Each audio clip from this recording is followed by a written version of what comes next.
the cloud and also having a remote audience per se, so just announcing that.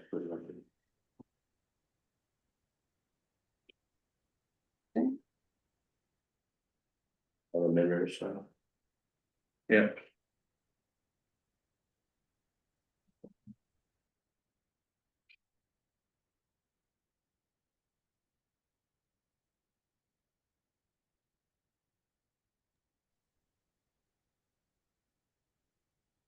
Do we have anybody online? Any, We have a guest. everyone guess, okay.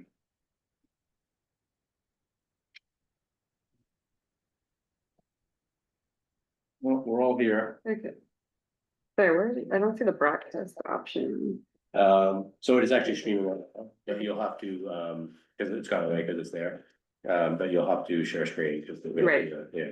Okay, then we get to share.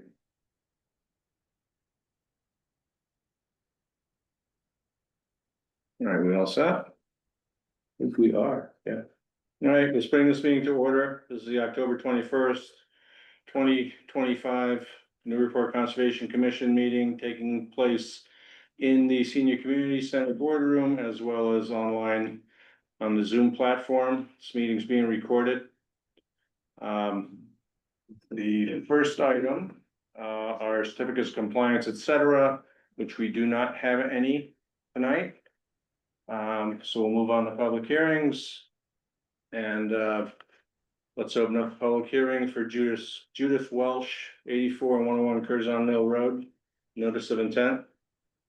Good evening, Tom Hughes with Hughes Environmental Consulting. As the commission, I think, is aware, we amended the filing to also include 84 Curzon Mill, ran a new ad in the paper, and we've notified abutters.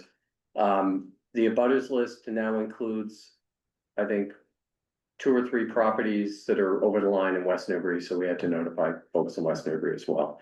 But regardless, basically the reason is when we had our last sort of full hearing on this matter, we had fielded the question about where you're connecting into utilities, which is a pretty damn good question. And so when we went to answer that, it turns out that the existing septic for the mill where the Welches live is, you know, less than ideal, right? I mean, I think it would have been legal to connect to it, but it wasn't our recommendation. So rather than having a septic that is right up near the river, that is a very old technology, we opted to eliminate that, put the septic over on the 101 lot where it can be further from the resource areas. A modern design, improved water quality. We can tie in the bathroom that's upstairs in the, you know, in the office space and the garage, and but also tie in the home at the mill building. And so we've added that to the plan. What you can see on this plan, if we can look, and if you can kind of scroll up to 84, which is the mill building up at the top. I'm actually the one Oh, with the sorry. controls. Sorry, Kelsey. Okay, so right there, what you can see is we're gonna demolish the existing cesspool, pump the contents, crush the roof, backfill with clean gravel. And you can see where that's located, and you can see, you know, don't have a scale bar up, but you can see how close that is to the building and to the dock. Not a great location to have a cesspool. It isn't failing, but it's just not what we really want to hook a new bathroom into. So that'll be abandoned. We will be putting a septic tank and a pump chamber on the 84 property. And that will then connect over to the garage and where the septic system will be. So if we can scroll down to the garage end, so it's sort of bottom. Okay, a little bit to the right now. Yeah, okay, so we've got the proposed garage. You may recall we're in BLSF, so this thing is gonna be pile or, you know, pier supported, basically an open structure. This is not Plum Island, so we can have footings, but it's gonna be columns. The plan right now is piles. It we've done all the flood calcs to make sure at every foot of incremental. You know, every incremental elevation foot within BLSF, we are compensating more than the fill amount from the structure. And then you can see where the septic system will be going off to the left. The flood calcs have all been updated and we have, we still meet all those requirements. The updated table is on that plan, probably in the bottom left. So you can see, you know, between elevation 9 and 10, we're cutting 91 cubic feet, we're filling 3.4.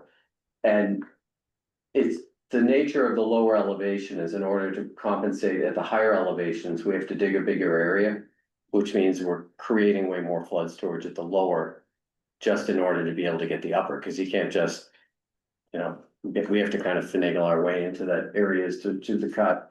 10 to 11, with 65 cubic feet of fill, 80 cubic feet of cut, and then 110 cubic feet of fill at the higher elevations, and 125 is being created. The other issue that we had talked about, if we can scroll kind of up and to the right near the water, there's a propane tank and a generator. So you may recall that there had been an issue that we had not been made aware of, but apparently there was a big storm, there was power failure, nothing was working, including the septic and all that kind of stuff. Everything was kind of failing, and the city allowed them to do some emergency work, but it didn't, conservation wasn't involved to put in a generator and a propane tank. So the question was, are those things in the flood? And the generator is on a platform, and the bottom of the platform is just above the flood at 13.25. The propane tank is on a stand, and the bottom of the tank is 0.2 of a foot into the flood. It's such a small amount that it's not gonna make the tank buoyant in the event of a flood. Depends on how empty it is, maybe. I mean, even if it's totally empty, if it's just 0.2 of a foot, it's not, you know, it's not enough, I think, to. Sorry, this is based on flood trends on the existing flood maps, meaning trends up until now. Right, I mean, now the thing is, if the commission would like that elevated further, then we would just ask that you do a condition that asks that that be done, and then we can have the propane company do it. I can't imagine it's that difficult. They probably have to shim the stand up just a little bit, and we could get it above flood, but it was really 0.2 of a foot, so it's pretty minimal. So those ended up not being an issue. All other aspects of the plan stayed the same. We had some plantings, I think, that we had included early on in the whole discussion. All that has not changed. So I think we really have just been waiting for the septic design to be done. That's being filed with the Board of Health. And part of the problem was the turnover in the health department coincided with the contractor who had been doing the test pits for the city, you know, witnessing the test pits for the perk tests was no longer on board as well. So we kind of had to wait for the new health director. The new health person actually, I guess, can witness these things too. So we have taken care of that. Got a good perk and got a design, and Steve Sawyer, the engineer, did the design. Frankly, if I needed to get a septic system, you'd be the guy to call. So, you know, I feel pretty good about the project overall. In fact, you will see the plant 2 native shrubs in that area, and I think there was a tree as well that we had agreed to plant somewhere early on in the hearings. So I had one question about the perk test, and I know very little Yeah, about perk tests and septic systems. yeah. I mean, it was done during a drought. Do they take that into account? Yeah, absolutely. It's the same thing as when we look at wetland soils. It has to do with the modeling, the iron staining in the soils, basically the signs of groundwater. It doesn't have to do with the actual groundwater. It has to do with So you have to find your estimated seasonal high water, and then whether or not something perks is based on the permeability of the soil, not the time of year. You don't do your perk test in the groundwater, you do your perk test above the groundwater. So you're doing two things when you do your test, but you're trying to find where your groundwater is, which you can find during any drought. The only exceptions are if you have a highly disturbed site where soils haven't formed to those conditions, in which case. It's really difficult to establish where groundwater is, and. In those cases, sometimes you have to put in monitoring wells and devices to actually record it and calculate it, or you may remember we use, on the Evergreen Commons project, we use something called the Frimpter method, where you go to USGS wells that are in the general area. And that was bizarre that you're able to calculate as accurately as that did. If you remember, it lined up within like a foot of estimates on site when we did that, and the wells that we used were like, I want to say Georgetown and somewhere else. To think that you can extrapolate groundwater with that method. Even as a geologist, I'm not sure I quite get it, pulled by it, but yeah, in a situation like this where it's relatively undisturbed, there's nothing to do with drought, not drought. I had a question about, there were two pipes that were laid in. Triangle. Here's some.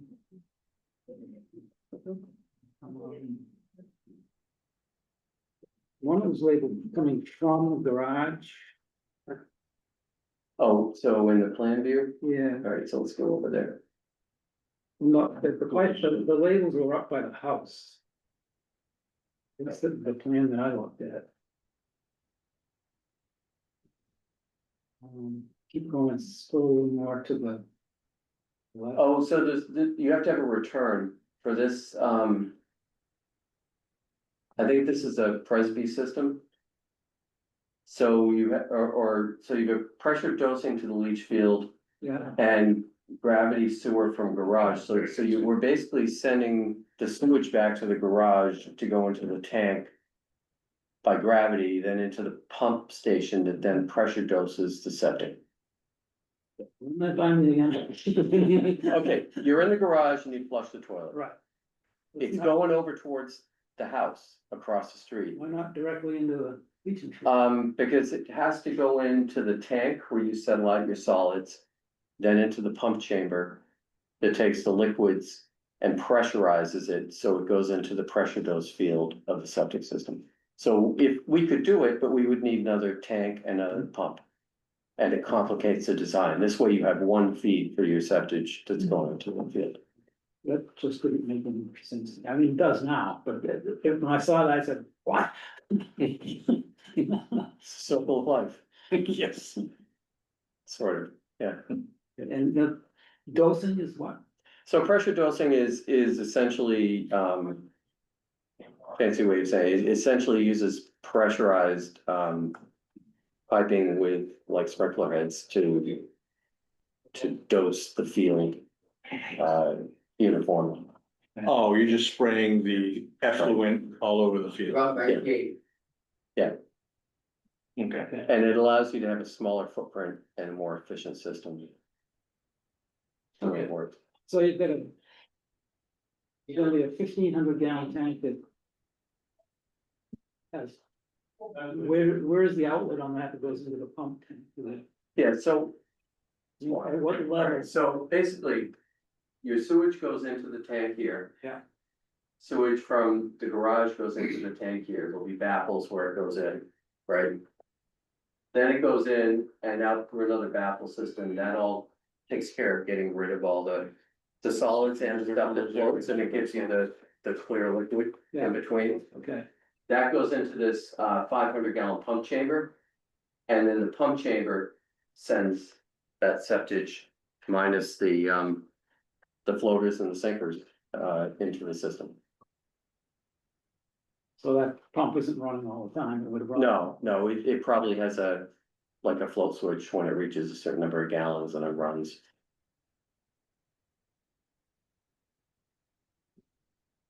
And I'm sure it's gonna function an awful lot better than the existing system.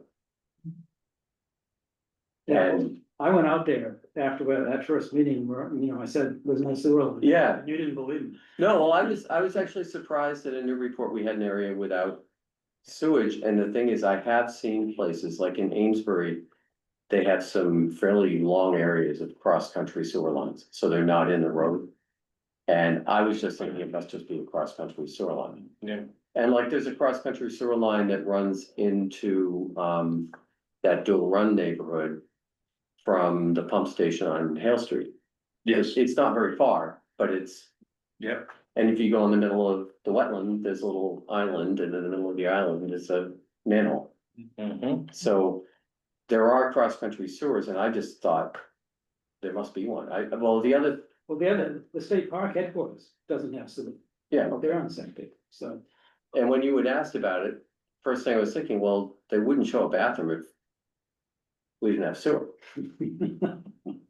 Anyway, after that, I went out and looked around and on the house side of the property, I said, there's no room for septic. Yeah, no, it's a cesspool. I mean, this is an old mill building, right? I'm sure at one point in the. Probably not too long ago, probably 67 years ago, they probably had a straight pipe. So, That's sort of what I was looking for. yeah. No, I mean, at least it wasn't a straight pipe anymore, but still, there's not an awful lot of it, you know. Of filtering and attenuation that occurs when you're that close. To the water, so I'm thrilled to see this project results in, you know, not just a garage for the client that meets their need, but actually a new septic system. And it's in the cover email that I did upload up into the system, but basically within the regulations, septic upgrades such as this, where you're taking an old septic and improving it to make it compliant with Title V, is presumed to meet the regulations. All of, you know, within the Wetland Protection Act regs. The only thing that's not presumed to meet the interest are the sort of BMPs during construction. So, Julie, I see if your hand raised. Hi, yeah, thanks. Thanks, Kelsey. So Tom, I just have one question about the cut and fill and the compensatory flood storage, the area that you are, could you point out specifically the areas where that compensatory flood storage will be taking place, and then how that is being treated, vegetated, stabilized, whatever, during and after construction? yeah, the bulk of it's under the garage, so if we can go over, so there's a little bit of fill with the septic itself. You can see there's kind of a grade line that runs around that. You can see, but then you see elevation, 9, 10, and 11, and actually it's at the grading around the septic looks actually like maybe a combination of fill and cut. But the green lines there are the grading. And if you look at what we're doing is we're bringing in elevation 9 further in, we're bringing elevation 10 further in, and then we're bringing elevation 11 further in. And then elevating the structure up on piles. And underneath, I believe it's a gravel or it may even be concrete, but it's just a, you know, it's gonna be under a garage. Mhm. So it's, and then any of the areas that are graded within what's currently lawn would just be restored back to lawn. Got it.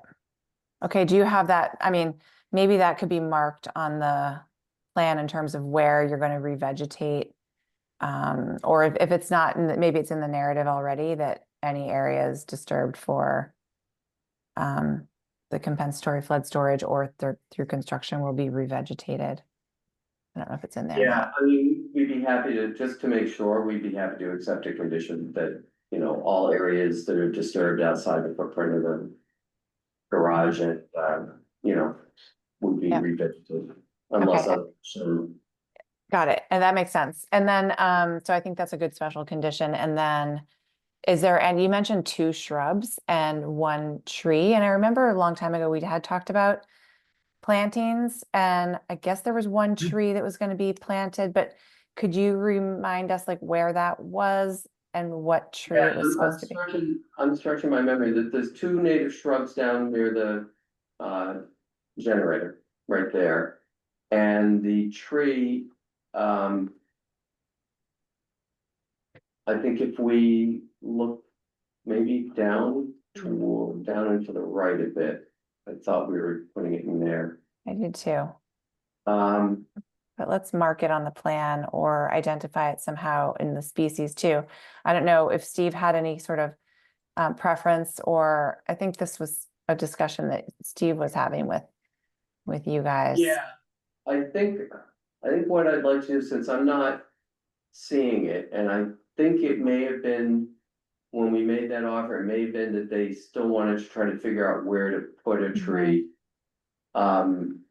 Could we condition that you know, prior to planting the replacement tree, you know, we'll show it on location for review and approval by the conservation agent Prior to what? prior to being installed. I would rather have it be prior to issuance of the order. If you, because that should be pretty easy to identify the location, pick a tree and send it over to Kelsey.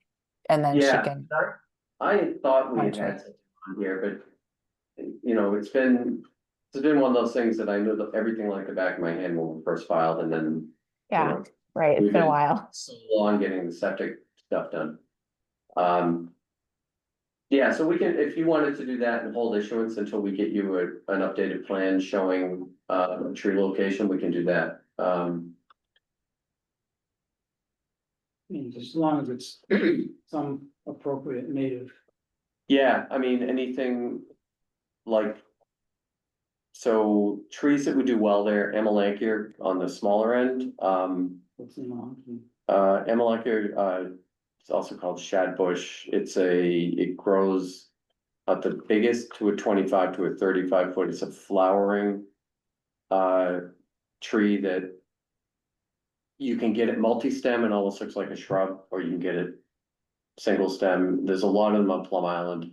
They're salt tolerant, and they just do well with wet feet. You find them in the blowouts on Plum Island. Blowouts are where the sand has been removed down till you reach groundwater, so you get kind of an isolated wetland type deal going on, and there's a lot of Amelanchier on Plum Island in that. Red oak would be another good one, or Nyssa sylvatica. Those are salt tolerant ones. There's not a lot of salt in the river up in this area, but I would prefer to have something that's got some salt tolerance. Yeah. Red maple would still be fine. You know, red maples are more salt tolerant than the literature says. But you know, just not in Norway. So we do an appropriate native. Okay. Black cherry is another thing that would do really well, but it's not really what people love to plant. What is the tree that's being removed in the proposed driveway?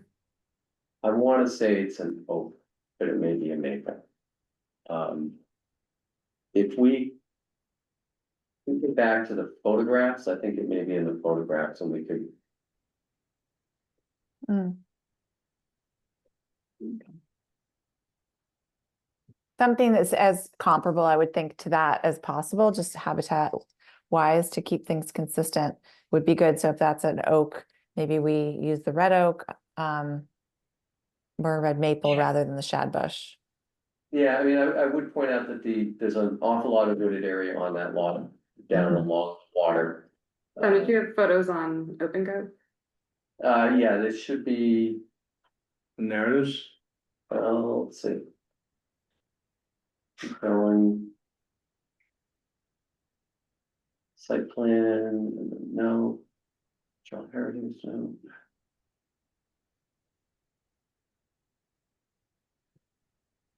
No, a narrative, no. Or another supporting, it's not that. No, it's just the narrative. It wouldn't be in the narrative. Okay. You can keep going down. There's a lot of attachments here, I think.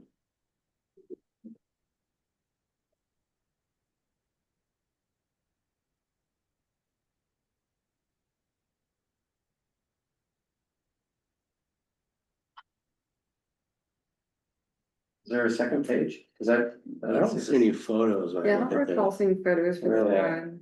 Are you sure you uploaded photos? Cause I'm not. I know they were in a presentation file I had emailed in, but maybe that may not have gotten uploaded. That might be part of it, and that's why I had known it previously, that's why I recommend uploading Yeah. everything to the open Yeah. hub, yeah.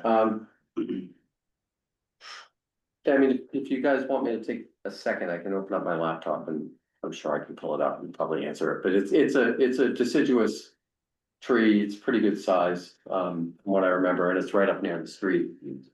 Well, there's two, there's a big one, and then there's the one that's right next to the telephone pole. Yeah, Is it the one next to the telephone pole, the one? yeah, the one next to the telephone pole is in the footprint of the, apron. Okay. And Right. then there's a much larger tree uphill a little bit. Right, and that one right now is not being shown, so I think there's the trees on either side that are not currently coming out. If you look. And Julia, well, hopefully you can follow to the left of the proposed driveway. Right here, yeah, think that's the one you're thinking of. That Yeah. was pretty good size. I don't think that's coming out, but it is close to the septic, so there may be some. There may be some impact in terms of the root system, and I think what we could say is if the additional tree has to be removed for the septic, that we would also plant a second tree. If you wanted to condition that. And, but we'll show you the location for at least for the first tree. I have this up. The street view. Yeah, it looks like a note. Do you know which one it is? Scroll over to.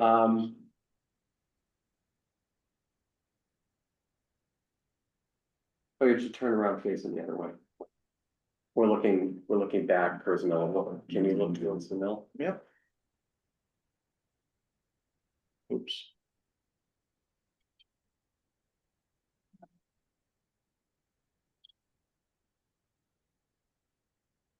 That's a big little. We'll see where we should be. Yeah, all right. Will this let you walk? Oh, it's good thing. Okay, yeah, this. Yeah, see the one right next to the telephone pole? Yeah, so that on the plan, if we can go. Flip tabs back to the plan. I believe that's what has to. So the pole and the tree, the pole has to be relocated. We can't tell you where that's gonna go because that'll be entirely up to grid. But the tree goes, that's the tree that definitely goes. And then the tree that may potentially go, if we go back to street view, and you see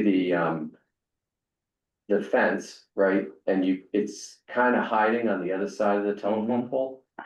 But there's a tree kind of right next to the shed right there. And that's a potential removal, just kind of right above. This one here? No, you can actually, it's this one. Oh, this one, I think. Can get quite close enough. Yeah. To do a side view. Zoom out a little bit, I think there's another tree. Sorry, you're looking for the street view further again. on the uphill side here. Yeah, and I don't think that if you look at the work area, that's not, You're talking about this one? Oh, which it's not in the picture. Oh, right now. okay. yeah, you have to, yeah, if you rotate, you'll see it Yeah, right that, there. Yeah, I think that's near off property, if it's not off property, that's not gonna be impacted. okay. Yeah, I think the only risk of the other one that would be impacted is that one over by the shed. Just because it is fairly close to the septic. Is that shed going, city? Shed's going, yeah, the septic has to go in there and, you know, so the shed, I think, is shown as going out and, you know, again, so now that we look at this, we go back to the site plan and then take a look at that. The green grading area and kind of where the limit of work is, and you can see kind of the outer limit of the septic goes pretty close to that tree, which is why I'm a little nervous about it. The one by the shed, but the footprint also goes right up to the shed, so I believe the shed is gonna go. Is there any chance that the septic could go under the garage, Um, get further away from, so the problem with that is we can't, because we're dropping the grades. And we need the separation to groundwater. So we have to have that as high up, but we also need to compensate for flood storage. So it really is the better place for it. You probably want access to it too. Yeah, Yeah, I don't think it's allowed under a structure. Right?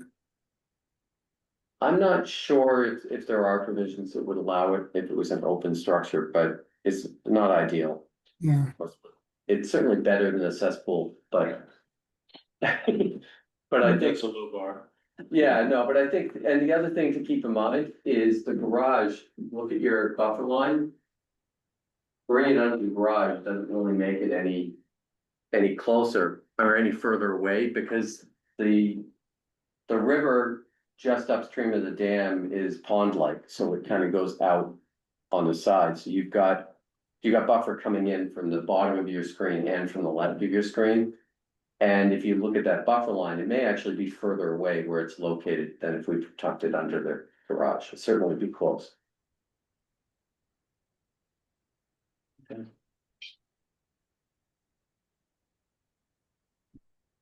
mean, the only place it would be better is if the city land, which is right to the right of that.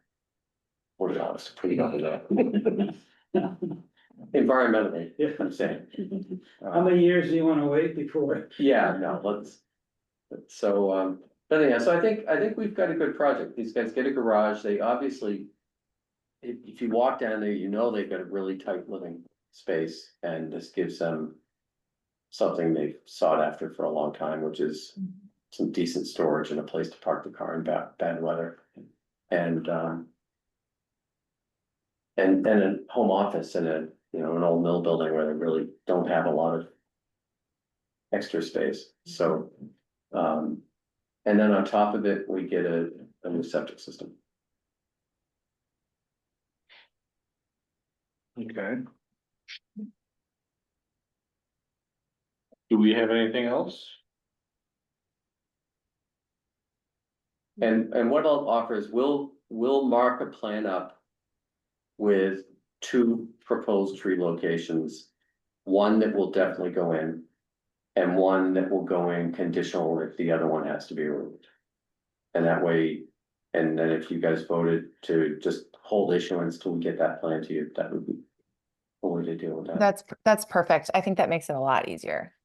Thank you. Okay.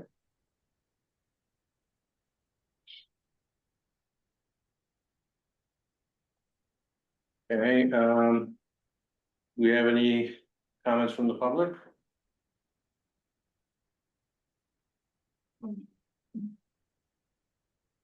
Any hands up? Yeah.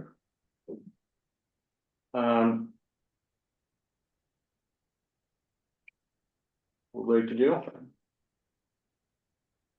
Motion to issue an order of conditions for 101 and 84 Curzon Mill Road with the special conditions as discussed related to tree planting and revegetation of disturbed areas. Second, second, Okay, roll call. Barb Riley, yes, Julie Goffredson, Yes. Steve Moore, yes. Janet Daisley. Yes. And I vote yes. Okay. On to. Here.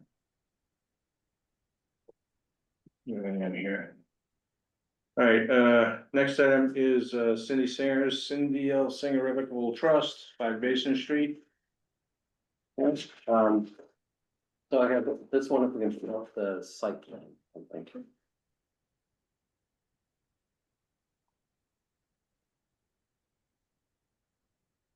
Okay, so, to remind the commission, this project has, several different components, to the right of the plan, there's a garage, and the garage is going to have inside it a bathroom and an outdoor kitchen, but it's within the footprint of the garage.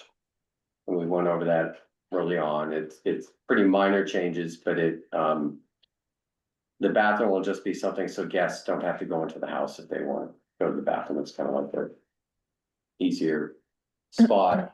An outdoor kitchen is something that we can't really build a new structure with floodplain issues without creating a problem, but within the structure, we can do it, and then it's kind of a creative way to use that garage.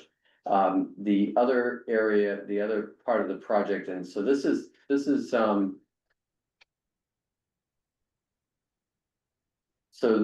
a proposed deck, which is gonna go onto the house, and I feel like there's a better plan view of this.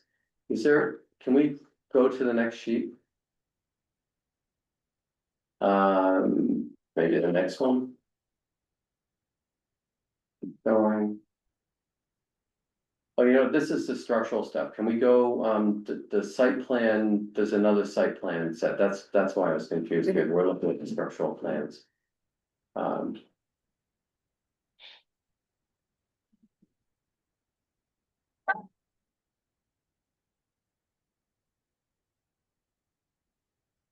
Right there, that should be it. Okay, so that's much better. Now, if we take a look, so we can go over and quickly look at the, All right, we'll just have to update the share screen so folks, Yeah. can see. Yeah, I'm just trying to get it into Adobe so I can use all the tools. the nice thing about if it's in Adobe, you can just switch tabs. Right. Right. Stand by. In me.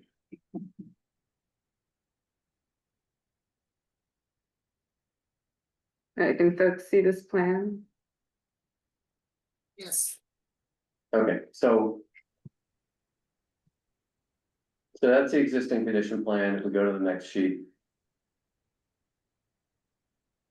As that side, right, okay, so, there's a proposed deck, which is all, upper story. Yep. That's all pile supported, and then there's a spiral stair that comes down. It's gonna be significantly elevated above the ground, and those of you who attended the site visit saw sort of how high up that part of the house is. And, so it'll be a pile supported deck. Meets the, requirements, it's attached to the building, it meets all the, elevation requirements and everything, for a building. And it's elevated kind of up above that. The other part of the project. There's a proposed seasonal dock, which we can talk about in a second. But there's a chapter 91, coastal engineering structure that runs along the shore. It's a licensed structure that consists of a revetment on the southern end, there is a bulkhead shown on the license plan, I believe, and then there's also bulkhead shown on the northern side. And currently what you have is a riprap condition that has slumped from when the additional license was issued. And those of you who get on the site visit, we saw that, how it's kind of flattened out a little bit, and it's a little bit concave in the middle. And the stone is undersized. We've given you the letter from Lisa O'Donnell describing that situation.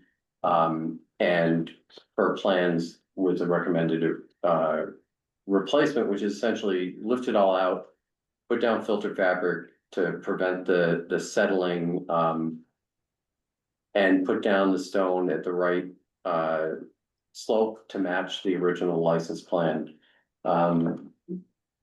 Any impacts on the beach side are temporary, and sand that has to be moved out of the way to get to the bottom of the revetment if it's buried, because that does occasionally get buried at the very bottom. Would just be put aside and then replaced back over the revetment to match surrounding grade when we're done. And then there's currently a deck structure that is built over the revetment, and was built and permitted by this commission to extend just to mean high water, but not beyond it, so that deck did not require a chapter 91 license. But the stairs are part of the chapter 91 license that deck connects to. So the plan is to remove the deck, and the deck currently extends from the stairs that you see kind of in the middle of the shoreline all the way down to the south, and just over the southern property line. And the plan is, because this is used sometimes to even get in and out of a kayak into the water, but it's used recreationally as well. It's currently at grade from the land side, and it's placed on the revetment. It's not placed on the dune behind the revetment, it's placed on the revetment itself. The idea is we want to try to make it a little bit more resilient, so we lift it up and bring the landward edge back a little bit, staying within the revetment footprint. And bring, in order to keep the footprint the same square footage, bring the southern end up to the north a little bit. So the idea is we're kind of keeping the same deck, but we're having to reconfigure it a little bit so we can try to elevate it up a little bit. And then the other thing that we're doing to try to make it more resilient is using through flow decking. And if you've ever seen videos of through flow, you can get waves that run right through it, and it doesn't have the uplift that a solid decking surface does. So those two elements, and then replacing posts with helical anchors is the other thing that will prevent uplift and prevent the structure from being damaged. It's not a habitable structure, so it can be flooded and inundated completely, and then the water would withdraw and not do any harm. And the structure's been designed to be able to withstand some energy. We would attach to that a seasonal ramp down to a seasonal float. The seasonal float is up on skids or feet to keep it elevated above the substrate at a low tide, which is one of the both marine fisheries and Army Corps requirements. Anchored with helical anchors and elastic rods. So that's sort of the project in a nutshell. The end result is we maintain the chapter 91 structure, which is a requirement of chapter 91. We have to keep that thing in good working order. We install a seasonal dock. We improve the existing deck structure by trying to lift it up as much as we sort of reasonably can without having any dune impacts. And in my updated narrative, I went through a sort of more serious assessment of what functions occur within the revetment itself. And in reality, there is no sand interchange within the revetment area and the beach. The revetment stone is not a compatible dune material, so it doesn't behave like a dune material and interchange. So it doesn't have the standard dune function. I've been unable to reach Jill Provincial at DEP, but one of the things that the Southeast region had us do on a similar case was file a notice of non-significance for dune, for the portion of the dune within the structure footprint. And I know in the past, when I've even looked at thinking about one of those forms on highly developed dune sites, the Northeast region has said, don't even try to file one of those things. But I didn't know whether DEP had wanted us to file that up here. So that was something I think I mentioned to you guys last time. But the concept is the same. And when you guys have been on the commission long enough and you've seen some of these wall reconstruction projects, you know that what we've typically done is while they're still regulated as dune, they really behave more like bank once they're armored like that. And if you look at the old Bill DC filings, where a lot of these things were some of the old Bill DC permits, Bill was a guy who was probably the first consultant in the area who was doing a lot of this work, and he would just say that essentially it makes no sense to regulate it as dune, you regulate it as bank. And DEP would sort of acknowledge it, but still have us address dune stuff.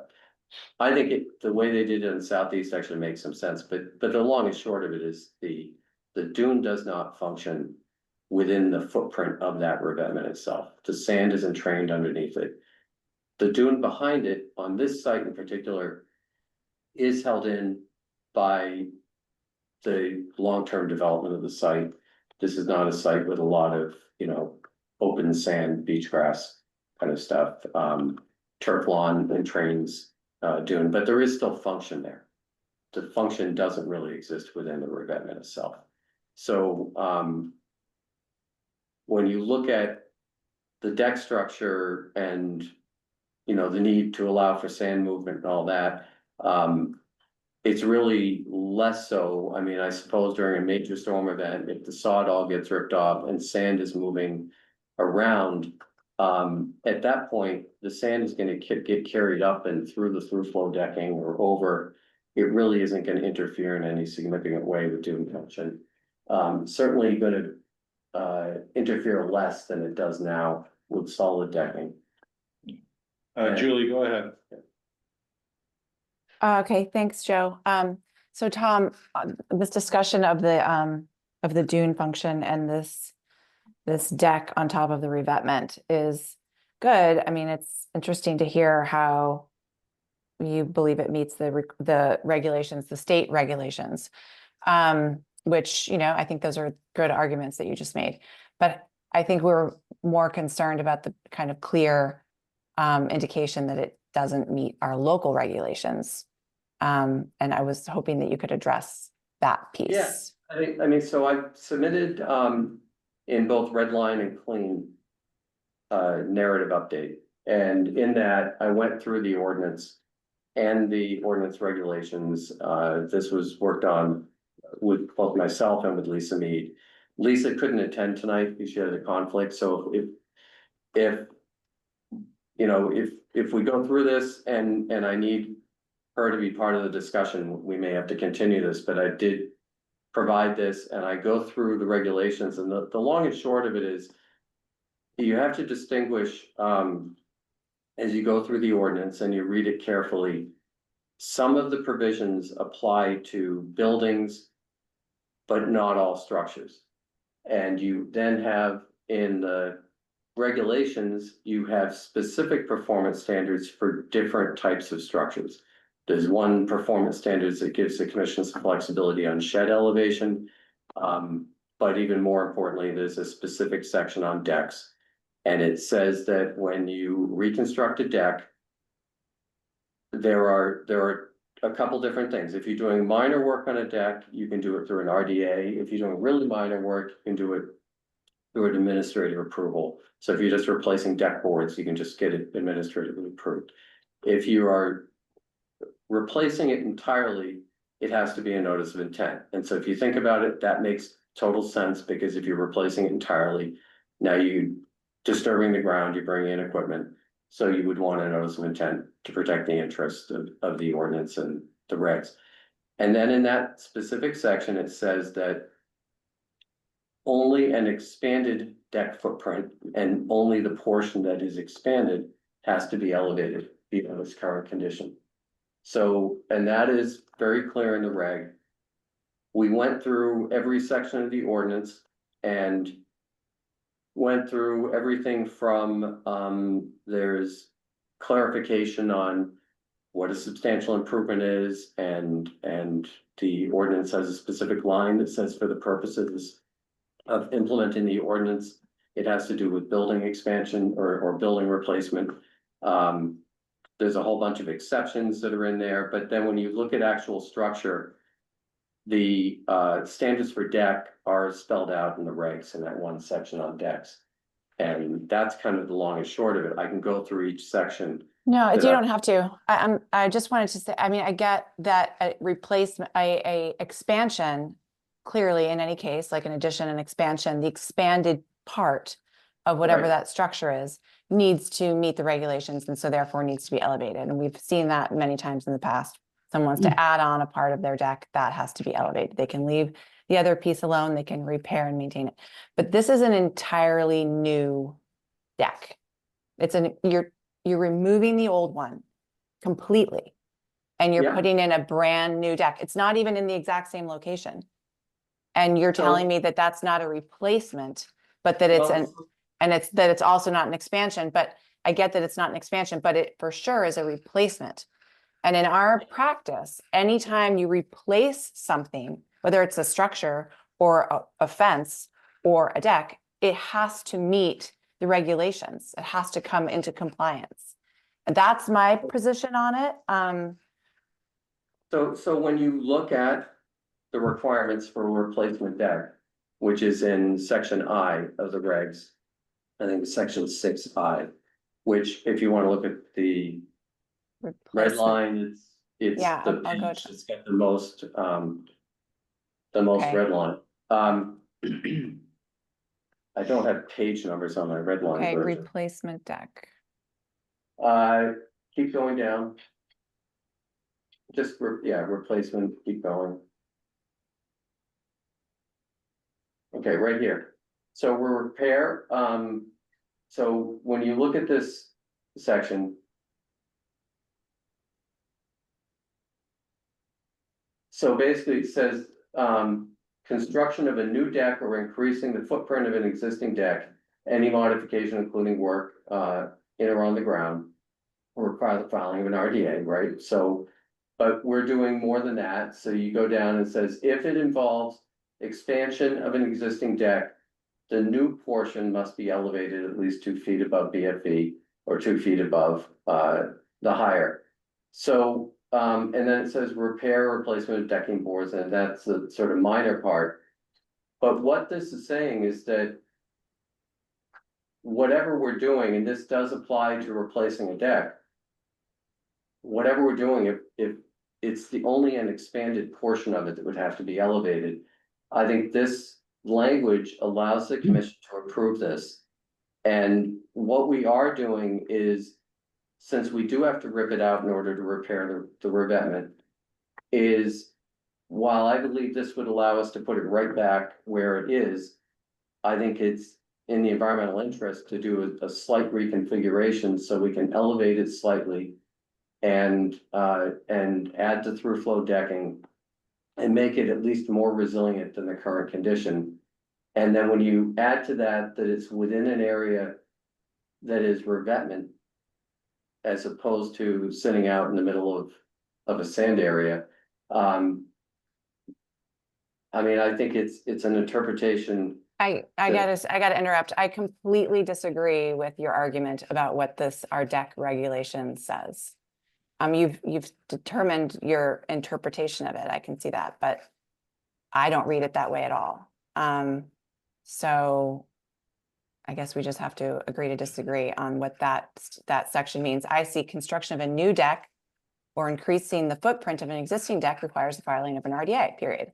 If the project involves the expansion of an existing deck, which this is not, this is a new deck, then the portion of the new should be elevated. Yes, I agree with that too. Repair or replacement of decking boards, that's not what this is either. This is a new deck. This isn't repair or replacement, so that doesn't fit. So that's it. That's how I read it. I mean, you Right, but can, there's nothing in there that says that a replacement deck has to be elevated, and it clearly says. but new structures across the board, you know that, Tom, anywhere on Plum Island, any new structure, especially in the V zone, has to be elevated. This is footprint. This is new footprint. You're removing something and putting in something brand new, and you're saying it doesn't have to be elevated. It's not an expansion of existing, and it's not repair of an existing. It's something new. It's a new structure. So it does have to meet that. That is my position. I can't see anything that you've just So- shown me that. And the thing is that in order to read this with the interpretation that I've got, you also have to go through and look at our explanation under all of the other sections where elevation is required and what those individual sections apply to. And this is the section that has to deal with decks. Mhm. And There I'm are. not seeing it. I just don't see it. And so to think about sort of a common sense thing, if you've got one of these older buildings on Plum Island and it's low down to the ground and the door to get out is a step or two down to the ground and somebody's got a deck that's unsafe and needs to be replaced, Mhm. it should be able to be replaced at the same elevation so they can go out the door onto a But- deck. But it does, And- but it isn't though. Maybe you can say it should be, but that's not what the regulations Well, say. And in practice, no, when that's not how it works. So that is So, I not mean, what the regulations say. Right, so I mean, I think if. You can see what the rest of the commission thinks, but I mean, I think when you read through the entirety of the ordinance and the regulations, and this was not just written by me. I this is have, also- I have, Tom. I've read it I so many understand times. that, But I think that when you really dig and look for how it applies to decks, I think our interpretation is right. Yeah. And I think especially in this case, I think it also is an interpretation that makes sense because in order to maintain a chapter 91 structure, we have to remove this thing. Mhm. And then to put it back, if we're gonna lift this thing up to elevation 19. It makes no sense. Exactly. And what we're doing is replacing it, trying to make as much improvement to it as we can. While still keeping it as a functional structure for where it is. And I think that the regulation makes sense. Now, if we need to take a deeper dive into the interpretation of the ordinance and the regs. Then I would just look to, continue this and make sure that I can actually have Lisa here. She wasn't able to be here for tonight. And Andy, Tom, Jim? yeah, I don't want to say that I disagree with the rationale behind it. Of course, there's certain things like that seem like they make sense. But I'm just saying that is not what the regulations allow. And if we allow it in this case, because it makes sense, there are plenty of other things on the island that someone could argue also make sense to keep at grade in the V zone or to build new in the V zone or another flood zone that aren't actually allowed in the regulations. And that's not our job. That's So- all so I'm there trying is to a- say. I mean, there's another workaround that we haven't talked about. I still. And I'm somebody I've written regulations for Mass DEP, I've written bylaws, I've worked in this field for a long time, and I'm very comfortable with my interpretation, but there is another way, which would be to recognize public benefit in allowing somebody to maintain a chapter 91 structure, and when that means removing something in order to be able to maintain it, you could issue a variance under that basis. That is a very narrow set of circumstances that wouldn't apply very many places, but I think it does make sense if you so regulate things in a way that have a homeowner or an entity that owns a chapter 91 structure questioning whether they want to maintain the structure because it means removal of something that they can't put back, then that creates a disincentive for that to be done. So, Andy, I was just gonna offer that, and it sounds like we've already kind of maybe perhaps reached that point, but recommended essentially at this point a continuance so that we can look at this a little further. Yeah. Rather than sort of trying to rehash the same sort of debate about the language, I think, it's valid, for us to look at that a little further before circling back, I think. So, thank you. So if it had to be raised up to elevation 19, how high would it be? 11 feet off the ground. that's all? Well, it depends whether you're talking, so the leading edge has, 3 feet clearance, I mean, you saw it. And the back edge is resting on the ravine. So. And then the other thing that just makes it right now. It's not a very wide structure. As far as decks go, right? And it won't be that much wider with this change. I think it goes back another foot with this change. But you can step right on it. Without, any problem from the ground. Then it means we then have to figure out how you get people up on it and it.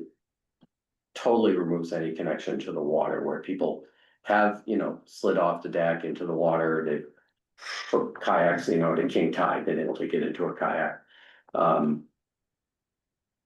But, I mean, but there is one avenue to go. I mean, there's a point of, we can go back and forth on who's right on the regulations, but the variance would be something that if you guys think that's worthy of entertaining, we could try to put something together before the next meeting as if we still remain in disagreement, here's a variance request. If that's something that you guys think might be worthy. I'd have to think about it for a while, but, Barb, go ahead. Yeah, I just kind of. The revetment itself, the language indicates that it was, the stone was originally designed to be larger and so it wasn't installed properly. Can you just, is that true? So it's an after the fact permitting of a revetment. The revetment had been there for some time before it was licensed. And But the way it's written implies that it was originally designed to be larger stone. So it's a licensed revetment, and in evaluating repairing it, the structural engineer's current assessment is the stone is undersized. Okay, maybe you need to change the wording. I'll take a look at how I worded that, but basically, in order to replace and repair it, the recommendation is to put appropriate size stone there to try to minimize future future maintenance of it. And it was, Plum Island was full of a hodgepodge of revetments. Some of them were just piles of cinder block. You guys have seen the mooring block walls that were put up in the 70s. And some of these things go back significantly in time. And this thing is stone, although there were also some concrete pillows from where people had put concrete, they put concrete bags and just let them get wet and become concrete. And so the density of that and all that just isn't appropriate and lends itself to get knocked around. Yeah, I understand that. I guess I just want to make sure that, because it says that it was originally designed to have larger stone. And so I'll take a look at how I worded that. I may have yeah, it just made me start to think. It made me start to think that it was what? The material that's there is the way it was permitted. Is with Okay, that was, I guess, what I'm getting at. Yeah, but Okay. the problem is it's when we maintain these things, Chapter 91 always wants you to maintain it in a way that It's makes it commensurate with how a it was more built. durable Yes, repair, right? And you see that on the city's waterfront, when they've done repair projects, they don't come in and replace it with the exact same material sheet piles sometimes. Right. Sometimes they use a different material, but it's still a repair in the Chapter 91 law. yeah. Unless you change its configuration, so. Yeah, so I'll go back and look at the wording since we're gonna have the luxury of the continuance. And I think also the wording, it says that obviously you need to remove it to replace the stone, and then rebuild, but you really don't need to rebuild in order to replace, to fix the revetment under the Chapter 90 license. You don't need to put the new deck on. You just do need to remove it though. It does need to be removed, but I think the homeowner would be in a real tough spot. I don't think she would want to repair the revetment if it meant she couldn't put the structure back, and she would probably just basically fix the structure in place and live with a failing seawall until somebody makes her repair it. But the ideal is, because that, if you remember the site, And it was this way when she bought it, you go out the doors of the house and there's not much land, and then you've got that structure which gives you some utility, and so it really means removal of a big chunk of her active area for enjoying the outdoors on the water side of the home. So it would put her in a spot, and I think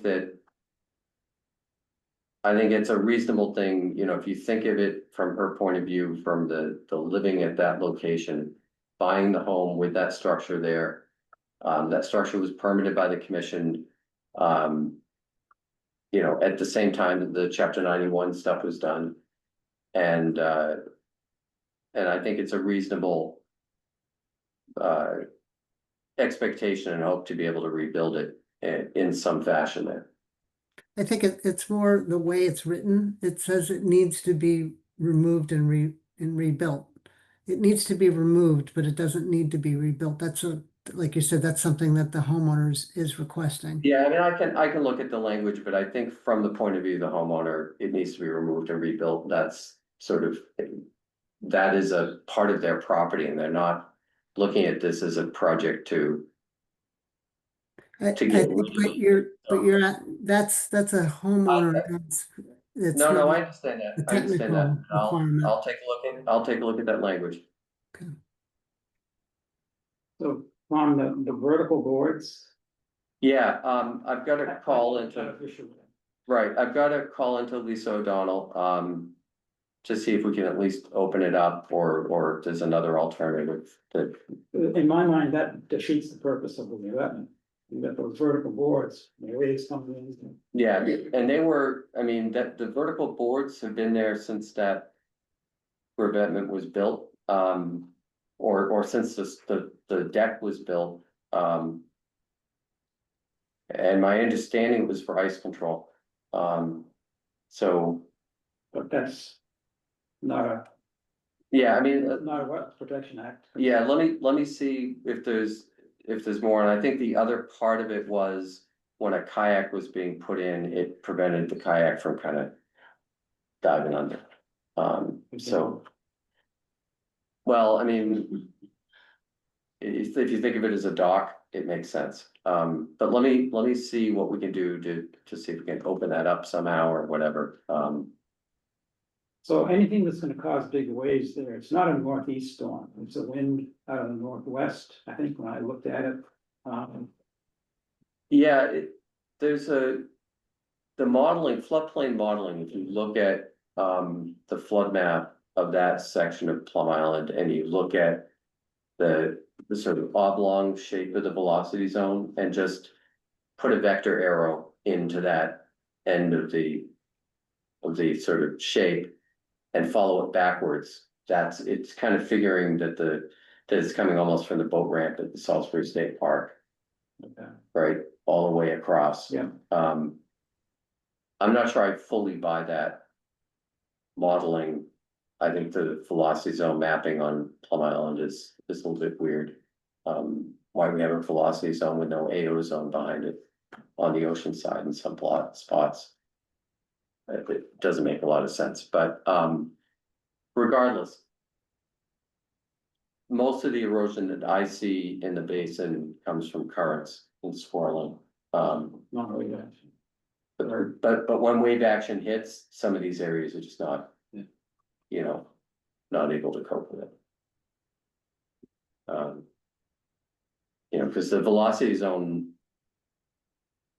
in some parts of the basin is actually mapped coming from the ocean over in Newbury, but here this is mapped from coming across the Merrimack.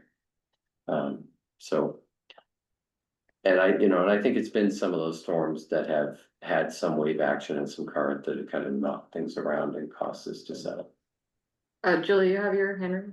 Yeah, I just wanted to say that I don't believe that those vertical panels were ever part of any permitting process, and they're certainly not. They certainly wouldn't have been allowed.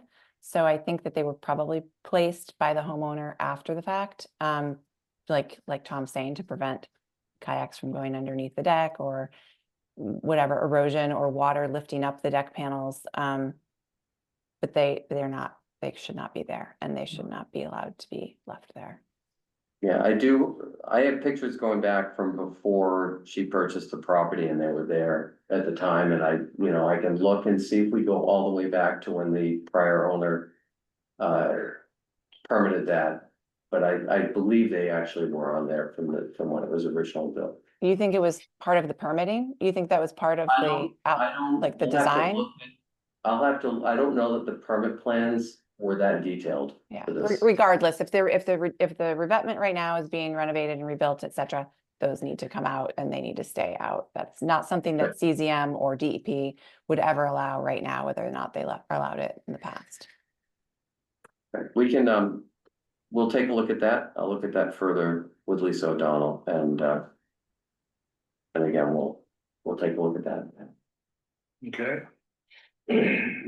Couple of minor things. In the narrative, you talk about mitigation areas. But there's nothing on the planning. Page 5 on the wetlands protection act. Let me look. That might be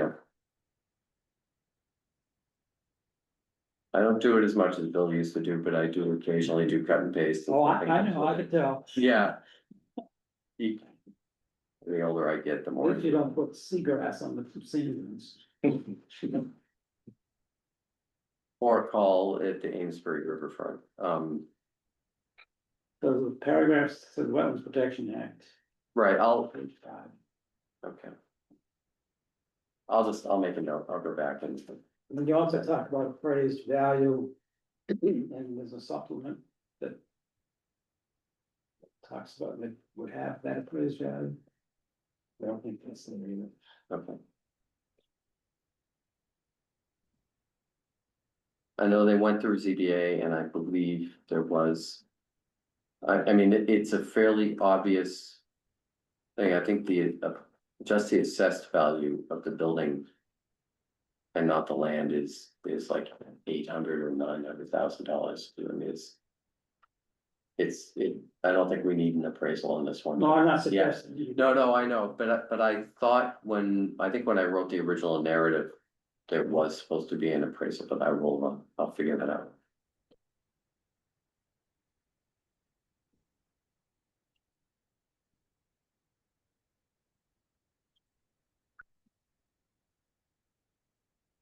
Okay.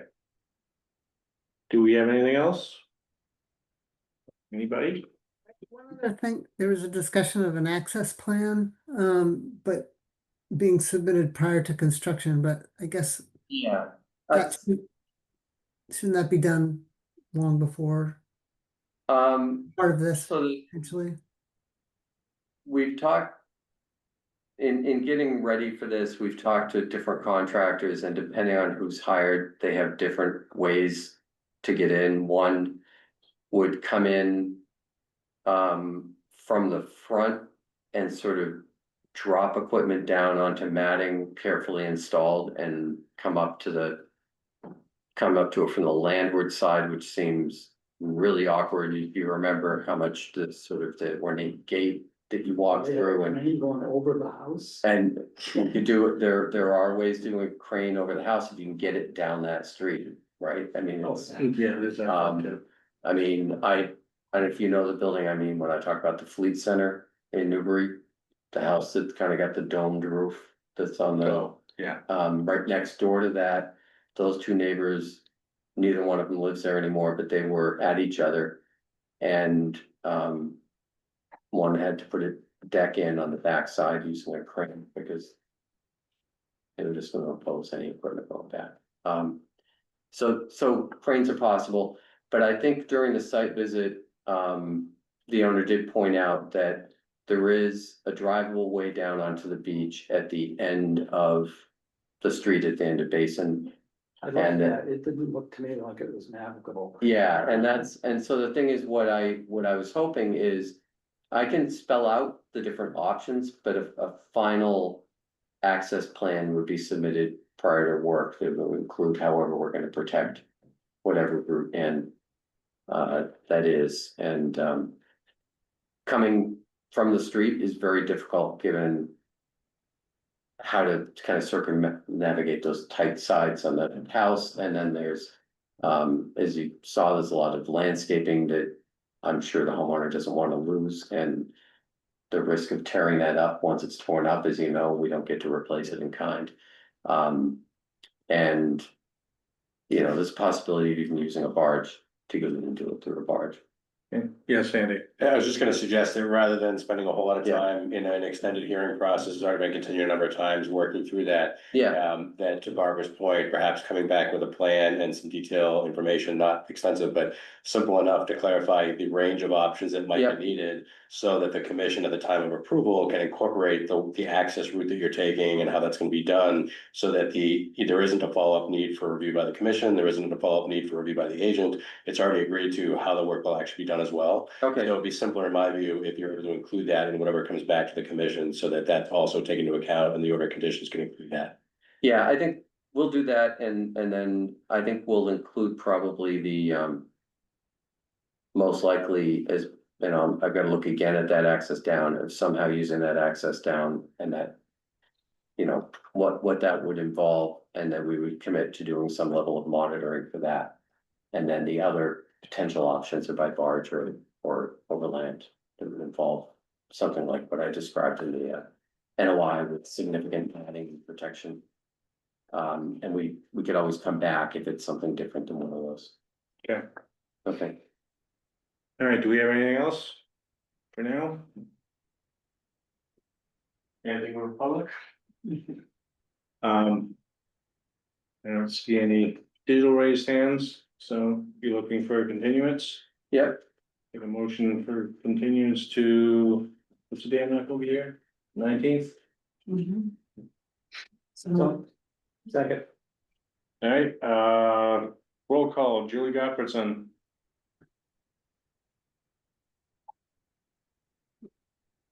I can't hear you, Julie. I'm sorry, I thought I said the wrong thing. Yes. Okay. Barb Riley, Yes. Anna Daisy? Yes. Steve Moore? yes. And I vote yes. Right. Okay, thank you. All right, the next item is William Pike, 10 I Street, which we have found out they don't have a complete application, so we're gonna table this until the next meeting. All righty, next item is enforcements violations. Do you have anything new on that? That also, I think I'm gonna try to get more of an update for the next meeting, which will be me reaching out to Lisa and Lee's firm to see if they still represent the homeowners and seeing what their plan is. And most recently, they represented that they would be going through the NOI process to get an after the fact NOI, but we haven't heard anything from the firm since, I think, this summer.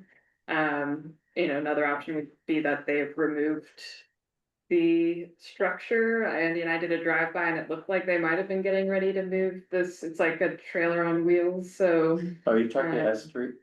yeah. Yes. Yeah, I've So, actually just recently been engaged on that, Okay. and Okay. we've been going through some math, trying to figure out the limit for the 20%. Because if we build something there, we can't exceed the development standards. We just completed that, and we're trying to set up a meeting with Lisa's office to sort of configure what it is that's gonna be the subject of an NOI. So we are, it's slow, but It should be noted that perhaps what's there right now, though, may still not be acceptable under the regs during that interim time. So depending on how long they want to take to come back to the. Yeah, I'll commission, it's been let- flagged for quite a while. right, no, I'll let, you know, Lisa and those guys deal with that, but we are. You know, part of it was just, as you guys know, I've been crazy busy still reeling from all the work I've been over in Salt for the last year, and finally getting my head almost above water. But we are, you know, we are actually making some progress on that. We're gonna have to make some, they had a tentative plan they were gonna move forward with, and we're gonna have to, I think, downsize something a little bit to make it work. Can I just suggest that I agree with what Andy said, which is that it's been over a year easily. I mean, it's been there since like for like 5 years, but it's been over a year since the commission first issued a violation. And we've been receiving this same, what you're saying, which is that we're putting together architectural plans. We're going to submit a notice of intent. We're working on it. We hired an architect. We're going to get back to you and let you know with our progress. We're going to change it for a year. And so, I guess I'm agreeing with Andy that at some point it's a violation that's just, but it has to be removed, or we need a plan more immediately than what you just said, which is 0 timeframe. I think a status update and approach for the next commission's next meeting, at least as to what the plan is from their end, is a reasonable thing to expect at this point. Yeah. Yeah, I do think we're gonna be able to move pretty quickly after we have that meeting and just go over the numbers, make sure that we've actually dotted i's and crossed t's on what it is we're proposing. Millennium's been working on this a lot longer than I have with Lisa's office, and like I said, I've only recently gotten brought on, and you know, first thing I did was try to figure out how we make sure what they want to do is gonna fit the regs. So, so my goal is to have us come in with an NOI that you guys can approve. Right, So but we need an update. Understood, next meeting, understood, for and the next I'll, meeting. right, I'll convey that to Lisa. I think it wouldn't be bad if you guys also want to email her to that, but you can add me to the CC on that stuff now, Okay, if you want to do that. cause we're trending toward a violation. No, understood. Enforcement order. I've sat in a number of meetings. It's been on the agenda now for a while. Mhm. I get that. Okay. And I know that the client is right now anxious to move forward. It's been the workload of Millennium. And myself and now Millennium and I've sort of finished our initial stuff, and then we need Lisa's time, so it's just. Okay. You know, I just have a question about this. Since that's greater than 20%, if you were to build a new structure, and any NOI that you would submit would be for a new structure, correct? It wouldn't be, so that trailer's been sitting there for what, 6 years or something? You know, shouldn't it be removed like right away and then have an NOI for any new structure? Agree, because it's not going to be the thing that remains, that Yeah. trailer. Yeah. Okay, well, that's our advice, and yeah, well, I'll commit to, we'll get you an update for the next meeting. Okay. Like, I feel like it's more Lisa's place to be talking about that level of things. I got brought in to help them with the NOI. And there are some question marks on whether we count one thing or another, and there's one way where the math actually works, where the structure fits the number, but I suspect we're gonna have to downsize, but that's kind of where things are again. okay. All right, thank you. All right. Okay, on to our business meeting and approval of the minutes from October 7th, 2025. Anybody got any changes or comments? Motion to approve. I'll second. Roll call, Julia Godfreyson, Yes. Barb Riley, Yes. Steve Moore, Yes. Shannon Daisley, Yes. and I'll go yes. Do we have any other Plum Island updates? I don't think so. Yeah. That's good. The one thing that I was asked at the Community Preservation Committee meeting was if the commission had any ideas for projects for next year to or for this year to submit. I would say think about that and we can bring it in. When's the deadline? Beginning of December, I Yeah. think, yeah, It's beginning of December. December. Have we recommended anything in the past? Didn't we get? Maybe tangentially. Was the resiliency committee one that was perhaps not necessarily the commission per se, right? The committee. Yeah, there's that one. Mhm. Didn't we get anything We Where got, did the we money- got CPA money for, for the fence? yeah, For what? Julie? We got CPA money years and years ago for, I Well- think, was it sand or fencing on Plum Island or plantings or something like that? Oh, yes, we did, okay. And yeah, but not Remote. not since then, at least. Okay. That's money for the fence on Low Street, That's what I so thought. that wasn't through the commission. Exactly, that was through open space. Okay. Oh, right. Mike took care. Yeah, and there's still money left there. Good. Friday, December 12th is the deadline. And we have December. plenty of Moby mats. So we've thought about that in the past, like, should we apply for money for Moby mats, et cetera? But we have that. And then in terms of plantings, it's DCR property. When we're talking about Plum Island, they like to be in charge of all that stuff. So, yeah, unless there's something else on the mainland that people can think of. Yeah, well, let's think about it and, if anybody's got any ideas, let Kelsey know and we'll, go from there. Where's the criteria, Joe? If you go to the city's website and go to the Community Preservation Committee, and then, on the left side bar, there's sort of, options, the usual bar there, there's, criteria, that are, kind of summarize what the kind of criteria that they look at. Thanks. Yeah. Okay. All right, we got anything else? I'll take a motion. Welcome to adjourn. Second.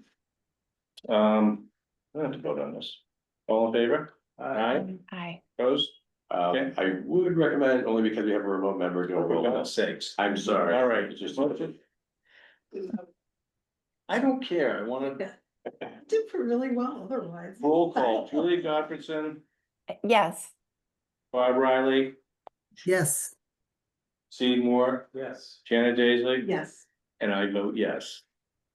Good night. Thank you. Good night, everyone. Good night. Hey. Thanks for your CPA money.